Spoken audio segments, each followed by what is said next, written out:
morning and dobré ráno, everybody.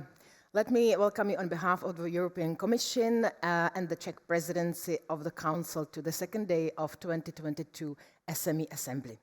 My name is Leila Abbasova, and I'm honored to be again for the second day the guide for you for this event. I think that, and I hope that all of you really enjoyed yesterday evening, the awards, and also the Cirkla Putika, which is a very favorite artist group of mine. And I hope that also you had interesting companies and projects that we will also share. We also had amazing content, and I would like to share with some of you of the most important of yesterday. Let's start with the Schumpeter lecture on Monday. Luc Sutter told us that entrepreneurship is a personal will to act, actively working to develop new policies, initiatives too, by the way. And after the official opening with Josef Sikela, Thierry Breton, Petri Salminen, and Hubert Gams, you really started to work. You discussed the energetic and digital transformation of SMEs, which is not an easy task at all.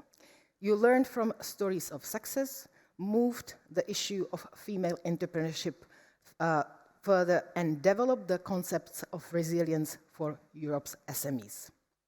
In short, you followed the motto of the SME Assembly, which is sustainable, resilient, and digital. This morning has a lot of interesting content up its sleeve too. You will be able to provide the ideas launch here outside the plenary halls with lots of new ideas, I hope. Together, we will develop a new way of working, hear about green investment, and take a close look at the economic performance of SMEs. Please pay also tribute to the ideas that youth essayists will present later in Hall C. I'm seriously looking forward to hear from them. And then we'll ask you to come back and wait for the policy conclusions. I hope that you have used the Assembly app, so I don't have to convince you that it's really indispensable and comprehensive source of information about this event, as well as a great tool how to interact with your colleagues. And please remember, tap your badges when you see your friends or another delegate for the first time. Please, for those ones who are watching online, thank you for participating. We really wanted to hear from you. We did. And we want to ask those ones who may have been shy, don't be shy. We really appreciate your feedback, contributions, and comments. And last not least, if you would like to use your social media channels to make a contribution, use the hashtags SME Assembly 2022, SME Week 2022, EEPA 2022, Schumpeter Lecture, and SME Week Youth. Before we go to choose the choice of our sessions, please a few housekeeping notes. If there will be some fire alarm activated, we hope not, please use the nearest exit and then leave as it instructed. Lastly, for those here in the hall, do remember to put the phone on mute. So, okay, I think that we are out of the way, and let's get started. We have 3 sessions to choose from, which will take us up to 10 a.m., when you will have another opportunity to visit the expo and exchange the ideas in Ideas Launch, hopefully with coffee, good coffee in your hands. But first, if you remain here in the hall, we have a policy workshop entitled Green Investment, RePowerEU, Renewable and Green Sources, Funding Opportunities. While in room 3-4, we'll be debating the rise of the creative class. So for those ones who are watching online, please make the choice of the session now. And I will see all of you at 10:30 to the youth essay competition, and I'm seriously looking forward to. So enjoy the morning.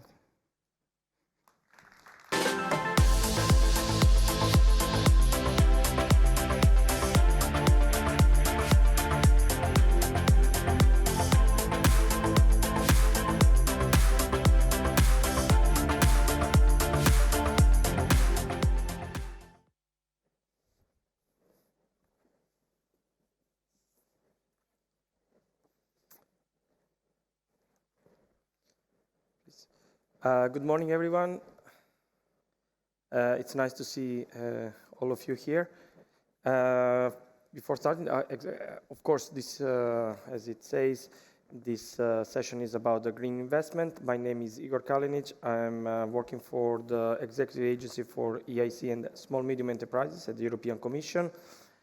And I will be hosting, I will be moderating this policy debate. We will be focused basically on three things here. It's on RePowerEU, renewable and green energy sources, and funding opportunities. I'm delighted that with us there are four excellent speakers. Actually, I'm very glad when I read their biographies, and when we selected them, I was really proud that they all accepted the invitation. So, not in a specific order, but as it comes from my right, there's Petr Marvart from Czech Ministry of Industry and Trade. Then we will have Ben Honan from EIT Climate Kick, Susanna Carr from Cleantech for Europe, and online we should have Burçak Inel from European Banking Federation. So without me taking any time, I will give the floor to Petr, that will be our first speaker.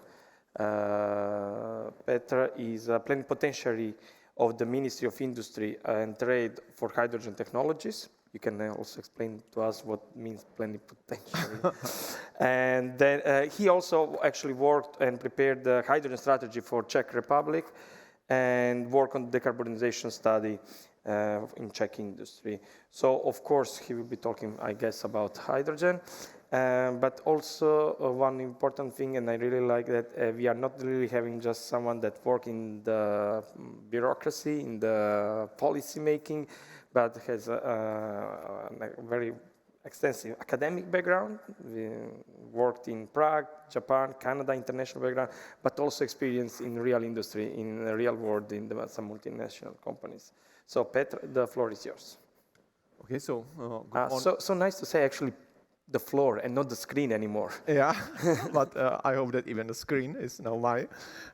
So I have a couple of slides, and first I would like to tell you how SMEs can help us with decarbonization and with the decrease of emission of CO2, which is, let's say, today one of our most difficult tasks we are facing. And I believe that SMEs have a very good potential to do that. Actually, I am, yeah. So, as it was said, with my team, I was responsible for preparation of the Czech hydrogen strategy. And let's say, luckily or unluckily, now I'm also responsible for implementation of that. So we need to turn somehow all these papers and PowerPoint slides and Excel tables into the reality. So it means to convert papers into hydrogen buses, hydrogen trains, and electrolyzers. Our hydrogen strategy has two main goals. The first one is definitely the reduction of emissions, and second one is also the stimulation of our industry, because we really need to make sure that decarbonization is not the industrialization. And the Czech Republic is a highly industrialized country. And on the other hand, we have also some problems with all that emissions because we are heavily dependent on fossil fuels. And hydrogen strategy is one of the tools which can help us somehow override that dependency on fossil fuels. The hydrogen strategy is divided into four main pillars.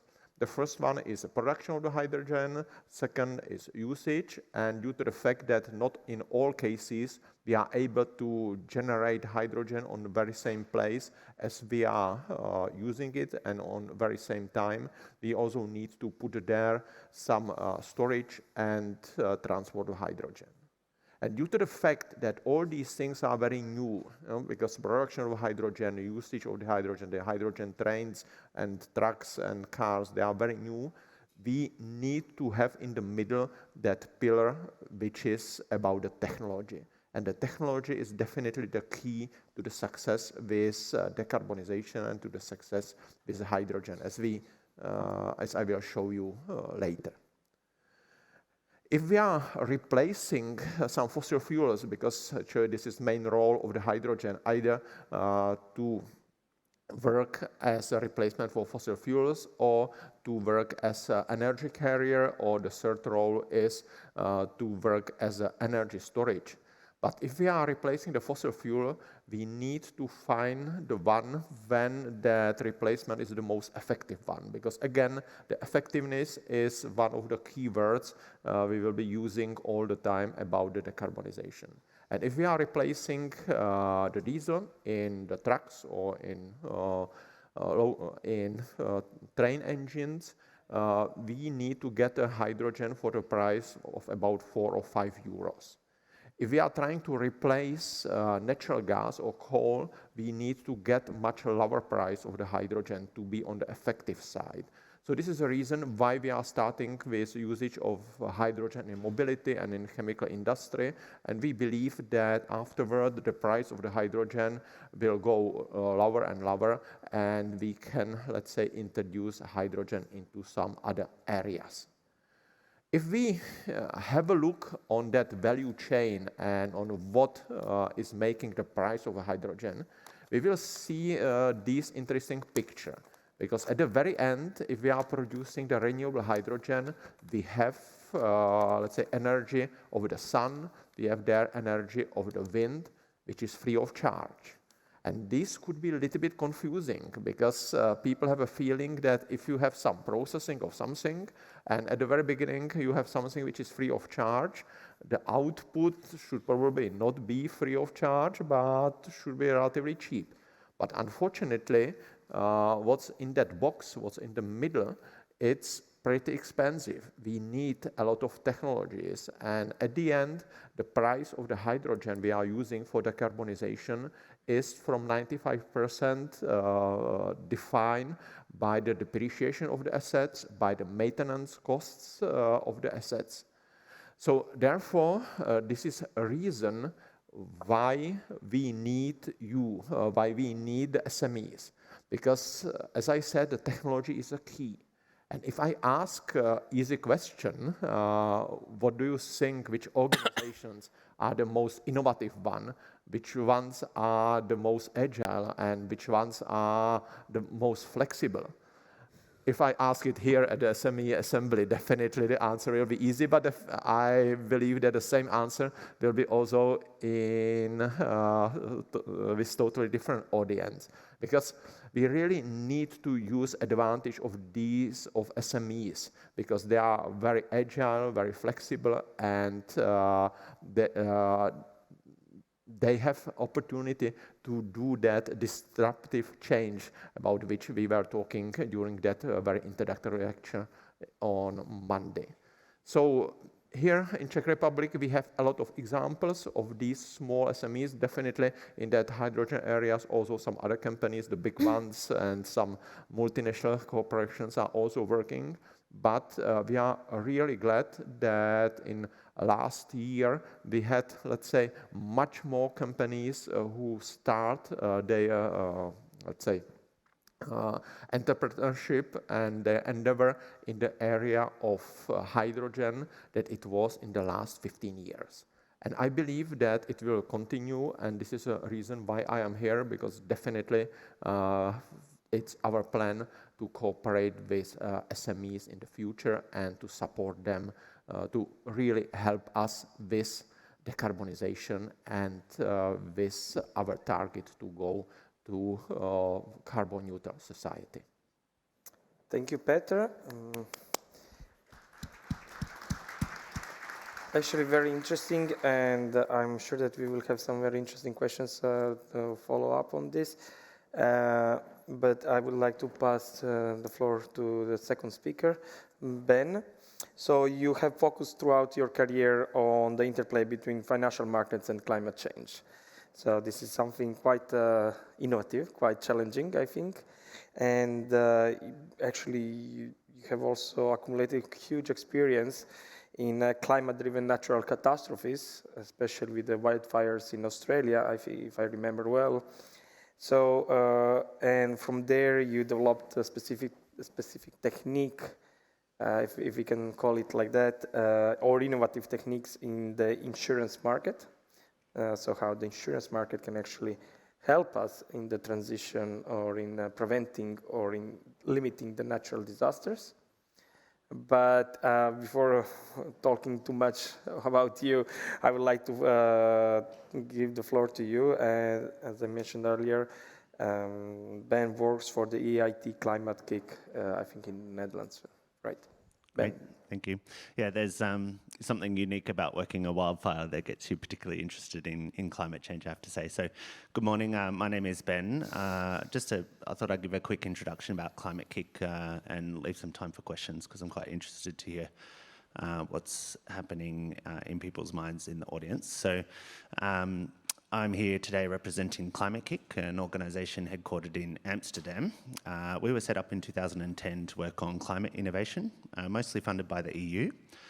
And I think what's interesting about us is we're actually a network of more than 400 partner organisations across Europe, many of them SMEs, but also city governments, the Commission indeed, and many NGOs also, all working together on what we call the Innovation Challenge. So, you can't have a climate talk without a graph. So here's the emissions graph for Europe, showing, actually interestingly, a downward trajectory. But you'll see there the top two dotted lines are our current policy measures and also the projected additional measures that can be expected, but still a huge gap between the trajectory and where we need to be if we're talking about Europe getting to net zero in 2030, 2035. And if we're talking about the world getting to net zero by mid-century 2050, as the science requires. So the gap between the current trajectory and where we need to be is what Climate Kick calls the Innovation Challenge. And many of you, hopefully, saw the UNDP report a few weeks ago that said, essentially, you can kiss goodbye to 1.5 degrees, except for if there is some good the right kinds of system transformations. So really looking for a transformation effect, a real fundamental and rapid change to the way our society works from an emissions perspective.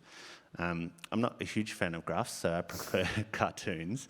And the little words there say, be sure to wash your hands and all will be well. And the smallest wave there is COVID-19, followed by economic recession. Indeed, you could probably add a war wave in there now, climate change, and ultimately biodiversity collapse, which is the thing of most importance that we should be paying attention to. I think this cartoon really talks to me about the scale of transformation that we're talking about. A lot of people looking at the response to COVID-19 used words like unprecedented and unthinkable and rapid and really these emotive words around the size and speed of the change. But really, if you think about it in the context of getting global emissions to net zero by mid-century, we're talking about much more far-reaching and considerable changes to how society works, which is quite an interesting thing to play with in your mind. So I always like a bit of audience participation. So first we'll see if you're listening. Can you raise one of your hands? Okay, great. So a little question. In order to limit climate change to 3 degrees, so not 1.5 degrees, not 2 degrees, not 2.5, but 3, let's go really crazy, 3 degrees, by how much do we need to reduce greenhouse gas emissions, let's say from 1990 levels? So the first answer is A. Just raise your hand if you think it's A, 10 to 30% reduction. Okay, nobody, that's good. B, 30 to 60%. 1 or 2 hands going up, okay. C, 60 to 99%. Most people there. And D, 100%. Okay, great. We've got about 8 people there. So the correct answer is D. You have to get to net zero. Greenhouse gas emissions have a warming effect. It's the same as putting warm water in your bath. The more you put in, the warmer it gets. So eventually you have to get to net zero to stop climate change at any degree of level. Even if we wanted to say 4 degrees, you still have to get emissions to net zero to make it work. So I think then this creates an interesting interplay with time, because you're not asking yourself by how much we're reducing emissions. The answer is always all of them. The question is by when? How fast? And this is the role of innovation. So Climate Kick focuses on what we call systemic and transformative innovation. So most innovation comes and looks at the world as it is now and tries to make it a little bit better. Let's make it 10% faster, let's make it 20% cheaper, let's displace a current technology with a new, cheaper one. And system transformation actually looks much more at the interplay between different parts of society, government, financial systems, social norms, technology, information supply, and how those things bounce and interact off each other, and where you can poke and make an intervention that changes the way the system behaves.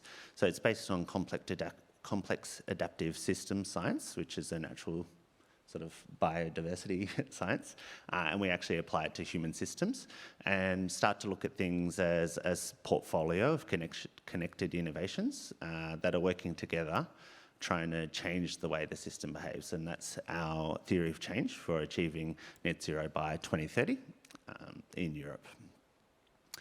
So lots of SMEs in the room, or people who represent SMEs, and a little provocative question: is your business ready to thrive in 1.5?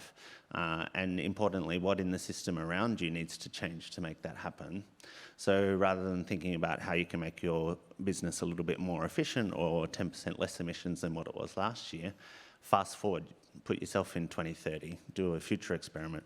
Does it work? Does my business work in a net zero environment? And how can I get from here to there as quickly as possible? Because it is the first that get there that will have the most advantage in the future economy. So just a little invitation if you're interested to hear more. We're always open to more community members. Like I said, we have about 400 across Europe now, so the more the merrier. We work together in a collaborative way on systems innovation. We're also open to investors. We run Europe's actually largest climate accelerator, supporting 100 green startups a year. So we're also open to investment into those startups through our 1.5 seed and 1.5 scale funds. And if, in case you're a government body, we also offer support programs called deep demonstrations, where we work with cities and different governments to tackle different climate innovation challenges across Europe. And we're very happy to be partnered actually with the government of Slovenia and the government of Ireland on the deep demonstration programs there as well. So that's it. Thanks. Thank you very much. Actually, I'm supposed to moderate this session, but I have so many questions now. But we have to go to the next speaker, Susanna Karp. She's a European climate and energy policy specialist. She has a background in NGO and parliamentary affairs. She has actively campaigned around, let's say, climate issues, starting with ETS and EU climate EU climate point. She's the Deputy Executive Director at Cleantech for Europe, and her speech will focus on funding mechanisms to finance the energy transitions. Okay, thank you very much. Okay, you can hear me fine. Good morning, and I also have a presentation that I will go through. But first of all, to share a little bit about Cleantech for Europe, we're a community of investors and innovators who are deeply committed, and I could even say true believers, in the economic viability of actually investing in innovation in the field of decarbonization. I did use the word believers on purpose because sometimes this commitment from investors and from innovators has come despite the extremely complicated landscape that they've had to sort of navigate in the European Union to accelerate and pursue the goals of decarbonization. It's quite interesting because our initiative has actually started from the side of the cleantech community in Europe as a desire to actually reach out to the policy world, to bridge the conversations and the concerns, to have a constructive discussion. In a sense, the cleantech community has been knocking on the door of EU policymakers, and you may ask yourselves, why is that? And before I jump into the presentation, I will just give a simplistic answer as to why that is. And that's because in the European Union, unfortunately, we're simply not moving fast enough. Our procedures are simply quite difficult to fully grasp and understand from the side of innovators. And finally, the issue of scaling innovation in the European Union has turned out to be rather problematic, and we will talk about that in a second. But first, let's look at some, let's say, relatively good news, and if we could actually look already to the first slide, which comes from a quarterly briefing that we actually produce. Thank you. So it's a quarterly briefing. This one covers Q3 of 2022, but it also puts it a little bit in perspective to show that despite the very difficult global situation, we're still seeing that 2022 has actually been a pretty good year for venture capital investment in innovation, and it's actually only second to 2021.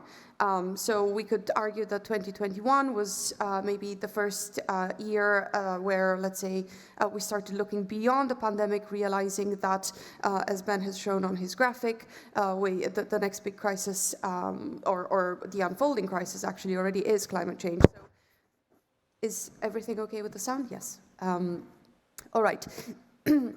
In the meantime, of course, 2022 has brought a very complicated geopolitical situation, and what we're actually seeing from the side of green investments, so clean technologies that accelerate emission reductions, is that effectively this crisis has only consolidated the strong determination to invest in technologies that help us reduce emissions and move away from the fossil fuel dependency that we see in the European Union. So there is good news, despite this year being particularly gloomy and really complicated. We are seeing that nonetheless it's still, there are still reasons for hope, which is that it's still doing better than, let's say, 2020 and years before that.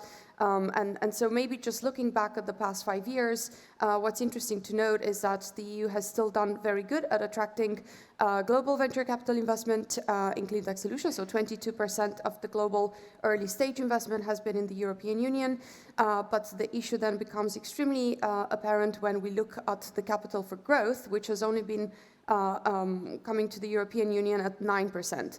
And when we compare that to North America, which is where 49% of this is going, we do have a situation that requires to be addressed and talked about. So how exactly do we get the innovation that starts in the European Union to also be scaled up here and supported to the extent that it actually needs to be supported? Okay, this is also showing the countries and the technologies that have received most of this funding for the past quarter of 2022.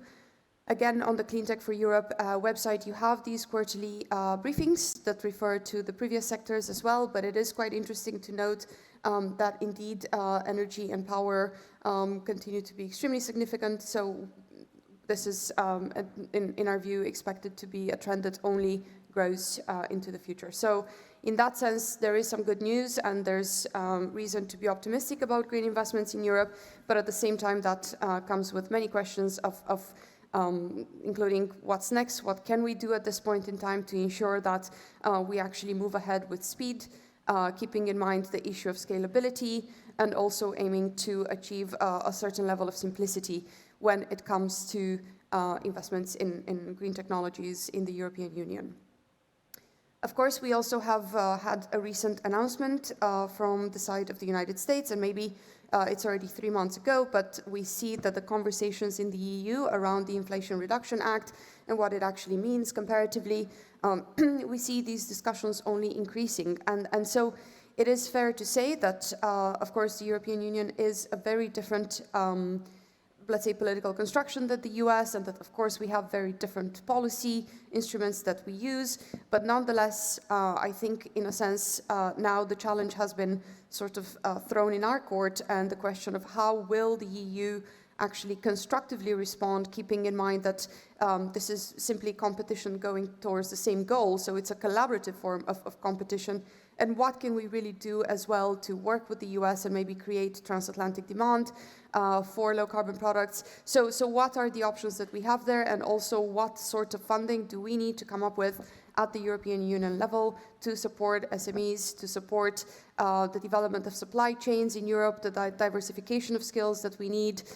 So I think I was invited to present the perspective here and maybe to answer some questions, but I do want to actually wrap up by leaving these questions alive, because I don't think any single one of us has the answers to the questions we need to answer today. I think that only collaboratively can we truly actually hope to reach these questions, and this is why I'm actually delighted to be here at the SME Assembly today, because I hope, and from what I've heard in the discussions that took place yesterday as well, I think this is really the right community to inform with the experiences that are lived in the European Union by innovators, to inform the policy discussions and to help us understand what we really need.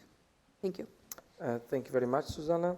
And now I think we have to pass to the last speaker, that is Burçak İnel, who is online. Hello, Burçak, I can see you. Hello. Can you hear us? Yes. Perfect. Yes, I've unmuted myself. Okay. So Burçak he works for European Banking Federation. But previously, she has contributed quite a lot for SME Assembly, because when she was a deputy director at another organization, which is Federation of European Security Exchange, she initiated the Small and Mid Cap Awards and also IPO Task Force. She worked also previously in the World Bank, so as you can see, a very diversified background.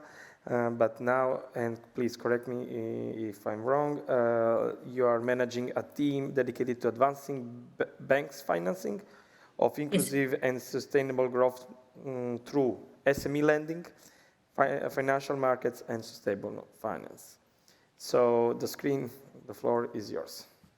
Thank you very much. I would have very much liked to be there today, so hopefully next year. As you said, I worked on issues related to SMEs before with European issuers and FESE, so two organizations representing companies and public markets, initiated together, also with venture capitalists, now many years ago, what became today's Small and Mid Cap Awards, and that's one of the things that I'm most proud of. So some of the issues remain on the agenda of SMEs, and now, of course, we're here to talk about sustainability. Very briefly, the European Banking Federation is representing the commercial and universal banks. So in my part of the EBF, we are, as you said, covering SMEs, entrepreneurship, and sustainability, and we see these three topics merge more and more. So it's a good thing that we're teaching them all together. And specifically, we're on sustainability. We're working with experts from banks and banking associations, also chief sustainability officers of banks, to do regulatory advocacy to make sure that the rules are good, that the implementation of the rules is good, for instance, of the taxonomy, and also best practices. So, for instance, we're a signatory of the principles for responsible banking. And our basic principle is that banks can really make a contribution if the underlying economic incentives in the economy and the economic actors' awareness of the stakes are high, are right. So then, we can come in with loans, we can come in with intermediated promotional finance, for instance, through the EIB, advice, access to capital markets, and to products like hedging, all the things that SMEs need to manage their own transition. And we always emphasize that it's not just about green investments, but also greening the investments. Now, that's by way of introduction. I want to address here in the remaining 5 minutes, is it important for SMEs to be part of this transition? And what kind of difficulties they're facing, including the current context, and how the regulatory framework will impact them and what we can do to improve their access to finance. So the first question is, of course, kind of easy. Is it important for SMEs to play a role in the green transition? I'm sure we've talked about it over the last 2 days. Yes, it is important for them to be part of this because they're a very big part of the economy in terms of employment and number of companies and even value creation. And we cannot fight climate change without the SMEs being part of the picture, both as adopters of green technologies and their own sustainability, but also as innovators. So you've talked about numbers probably, but 90% of businesses worldwide, even 99% of businesses in Europe are SMEs, 23 million companies in Europe. And it is estimated that their impact on the climate itself is quite big, something like 60 to 70% according to the OECD in terms of industrial emissions, also solid waste, and something like also as not just standalone, like collectively standalone, but as part of value chains, they also account for a very big part of the emissions of the larger companies, something like maybe 11 times higher than operational emissions of the large companies come from their value chains. On the other hand, climate change will really affect SMEs. We know this. There are many risks they have to handle and also opportunities for them. Now, my main point is here, if SMEs don't make the transition, not just the green transition, but the sustainability transition, all the obstacles that they currently face will become worse.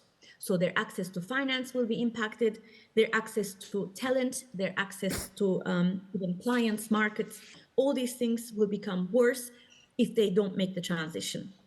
On the other hand, we know that there is a differential between SMEs and large companies in terms of their awareness of climate change and the impact on them, in terms of the climate targets, dedicated climate staff, energy audits, actual investments, and planned investments. So there are differentials, for instance, the EIB has looked into that we should all be worried about.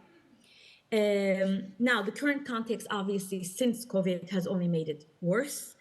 We know that SMEs were more affected by the COVID crisis, even though bankruptcies have been kind of artificially down during the COVID period. We know that they might come back.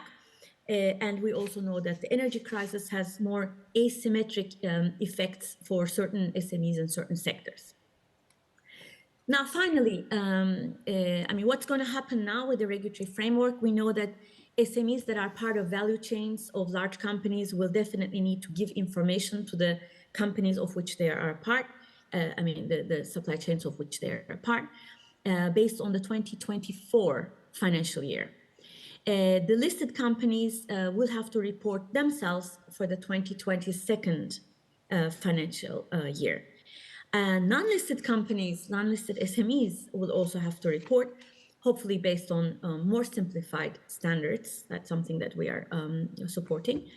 But all of the SMEs you can think about, listed or unlisted, if you are looking for external financing, you will definitely be asked for information. By the way, even for public funding, something like 33% of the public funds to SMEs will require some sort of sustainability information. So to prepare for them, and that's where I will end, what we need to do is we need to make sure that the reporting standards are adapted to SMEs' needs. We need to make sure that they're aware of the impact on them and they can plan well. We need to give them expertise. Some of this will come with public money and others with cooperative initiatives. And only after all these conditions are right will the SMEs actually really be able to access and benefit from finance itself. So private and also blended finance. So I'll stop there and hopefully we'll get to talk about some of these things in a bit more detail later. Thank you. Thank you very much. And I would like to open the floor to public, both here in the audience and at home, for questions. Yes, please, we have a question here.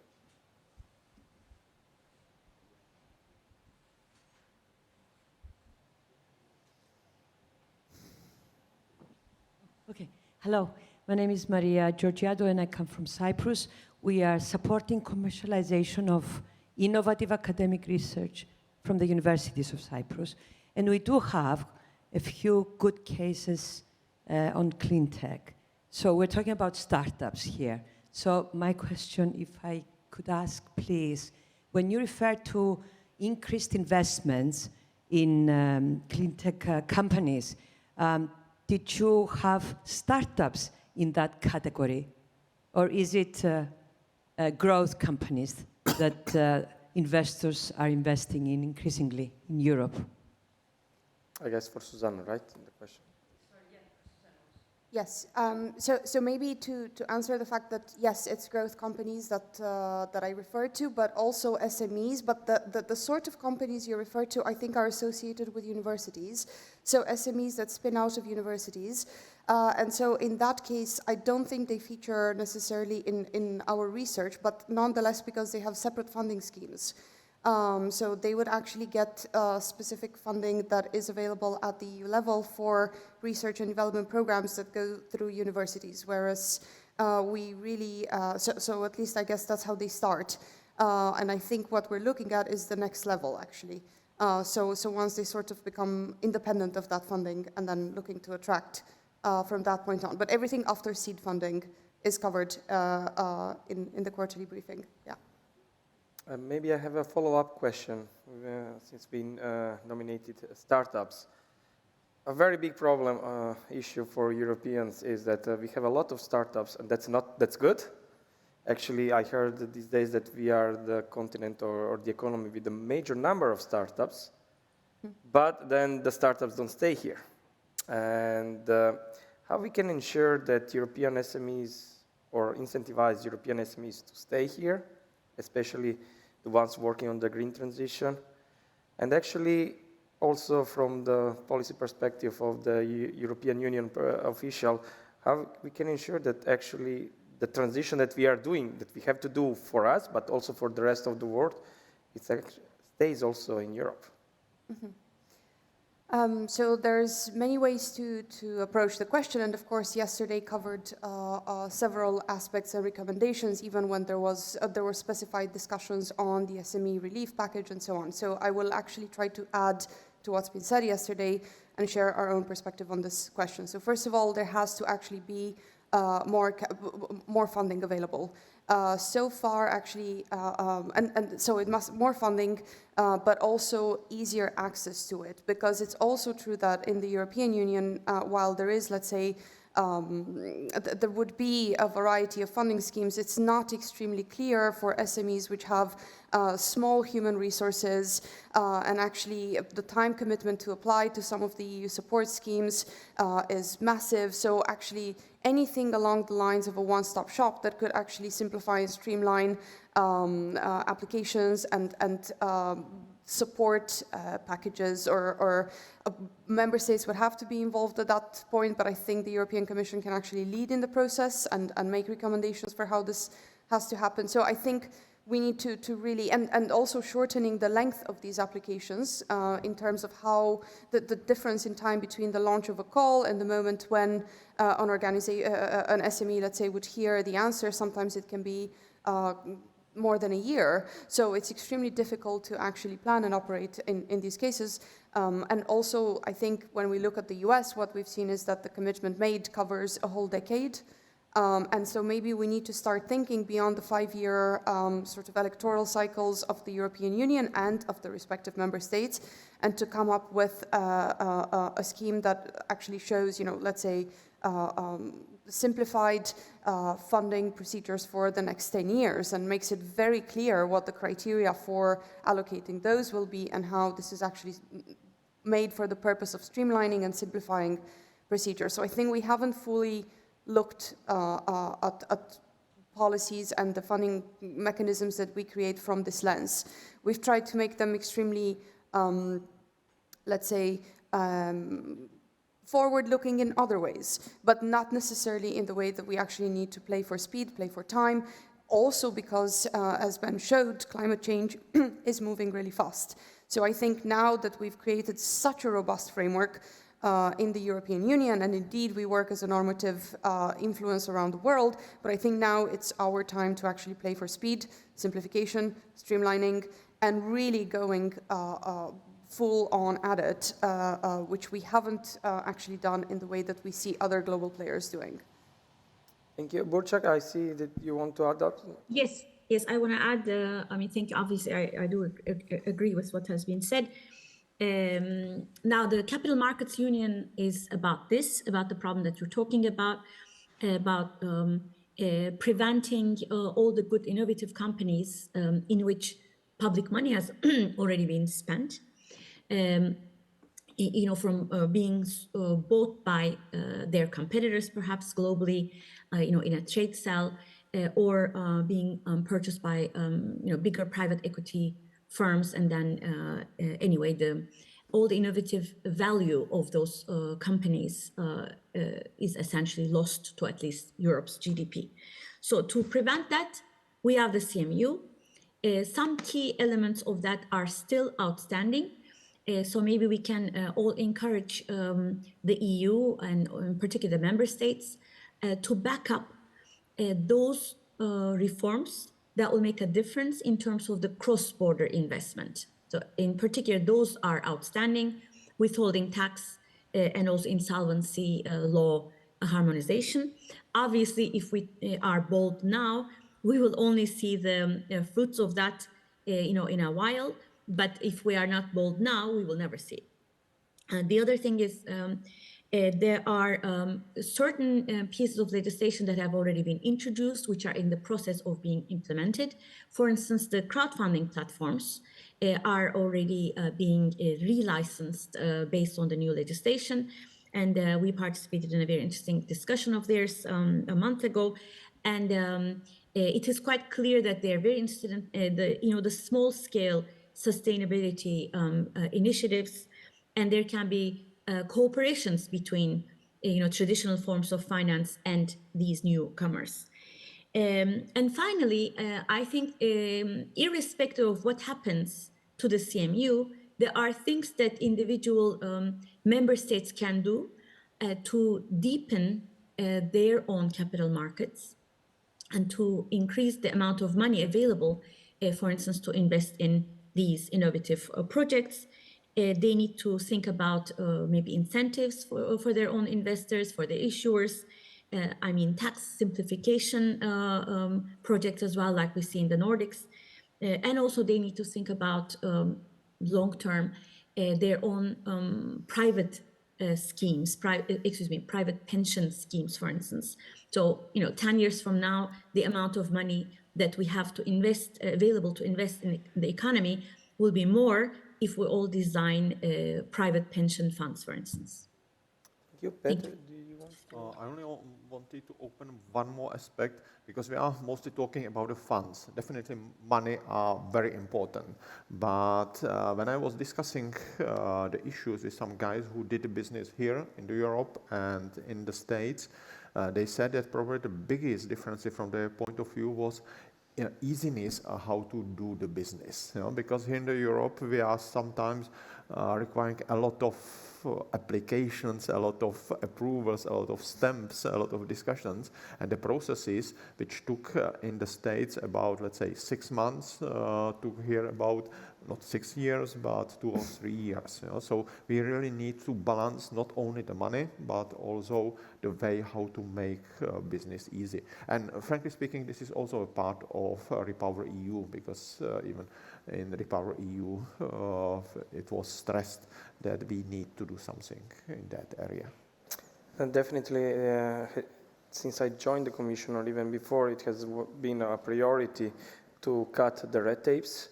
I totally agree that time to funding is really long sometimes, and this is the interplay between transparency and actually being efficient and quick in replying. But definitely there are challenges also on our side. Peter, I would like to come back to you, and I have just a very simple question when we are talking about hydrogen. And it's when do you think that actually price-wise this technology will become competitive? Because, companies, SMEs, markets are not going to move until it's economically viable, right? Actually, a good thing is that in some areas we are already competitive now. We had some discussions, but actually we also need to distinguish two things. One is like operative cost competitiveness and investments. But in reality, we are able to manage the investment, the capital costs somehow with all these funds and so on. Operational costs are a little bit more difficult to cover because you need to make a decision for a long period of time.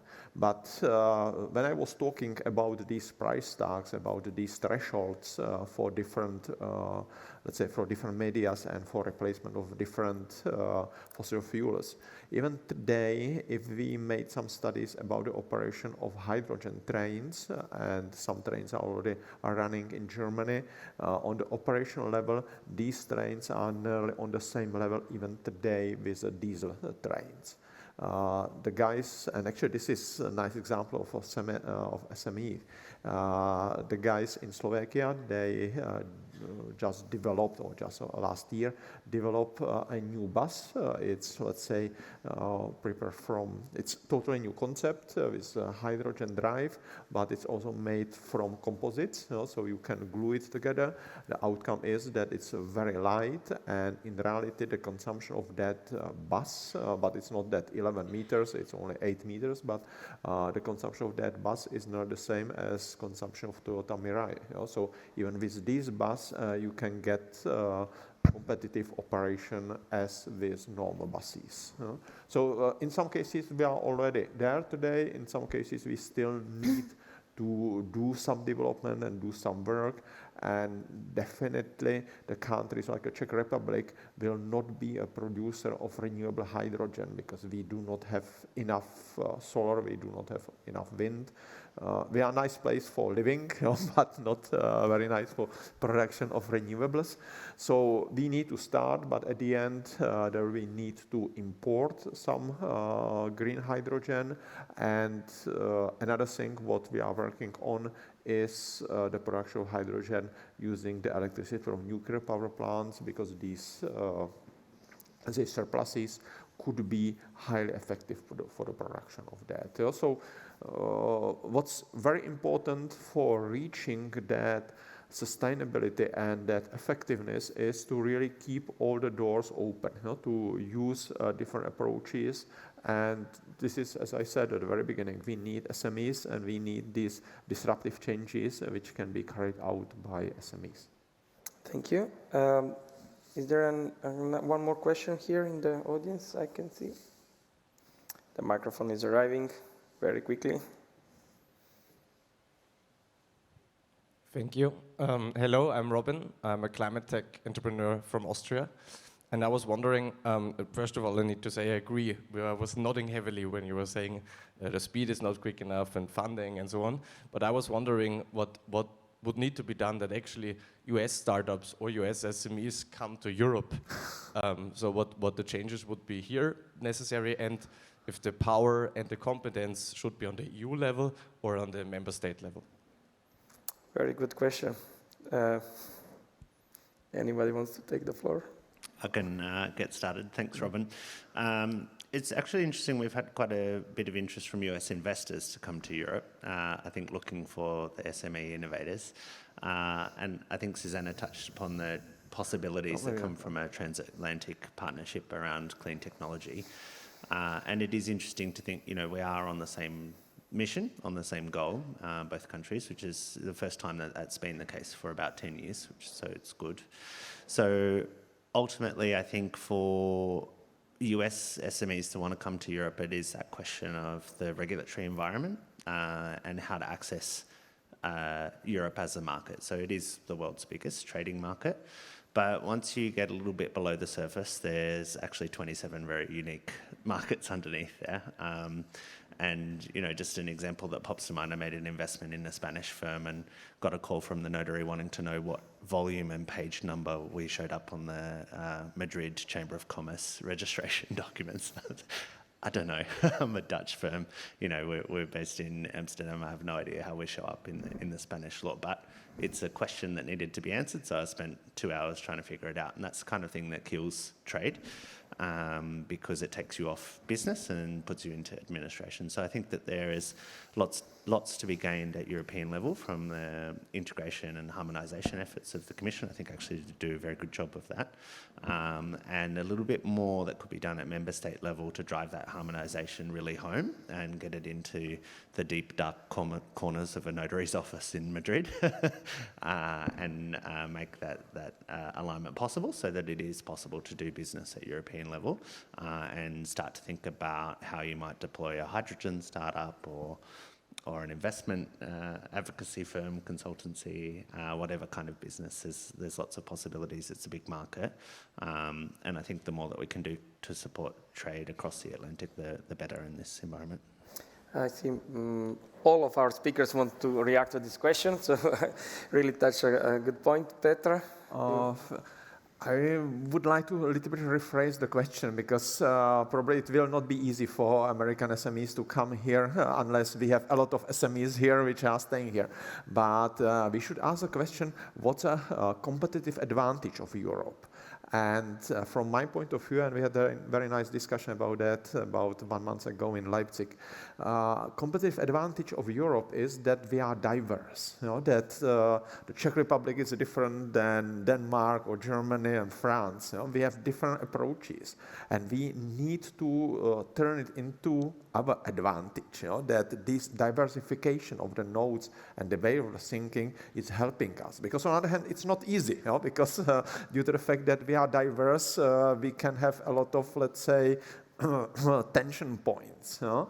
But in the moment when this diversity will be competitive advantage over the countries like States, China or Russia, it will be, let's say, our competitive edge here in Europe. Susanne? I see, Borja, we will come to you.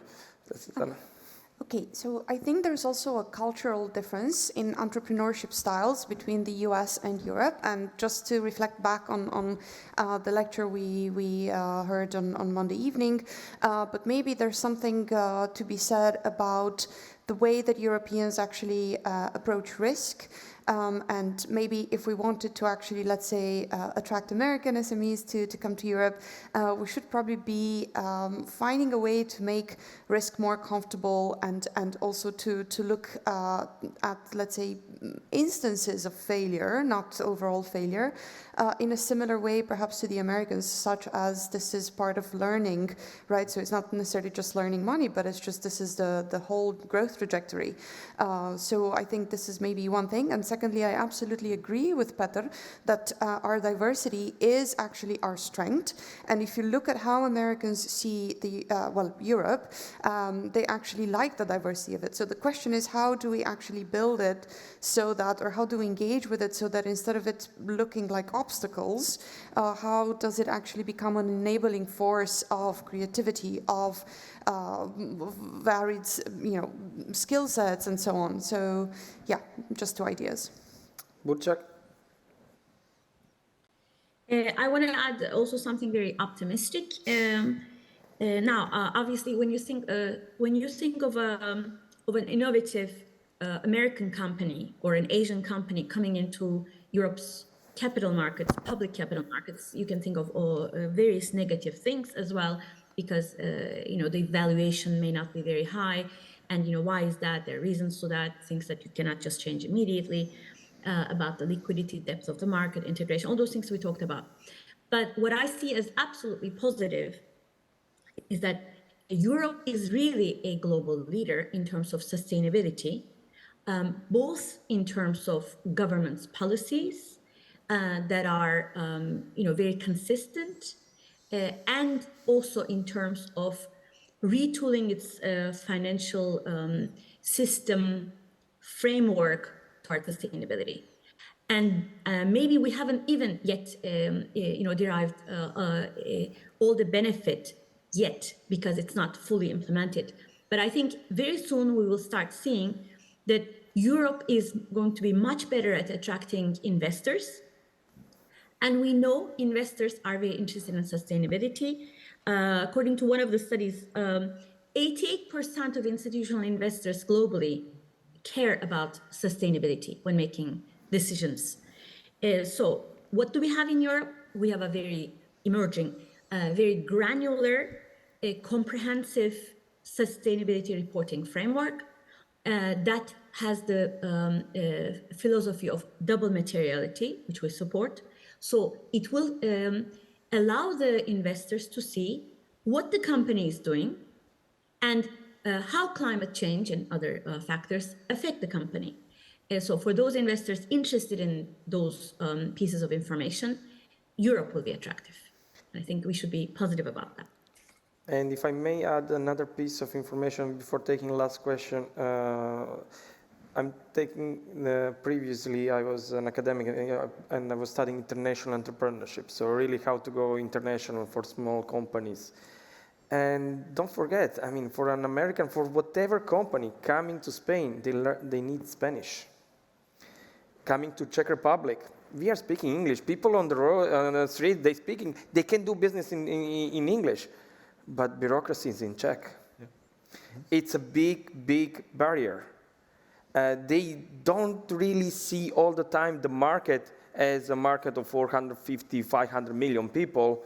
Yes, they know it, but then it's a trading company. They come here to sell maybe, and then they get through it. This is something that is inherent in Europe, and this is part of the diversity.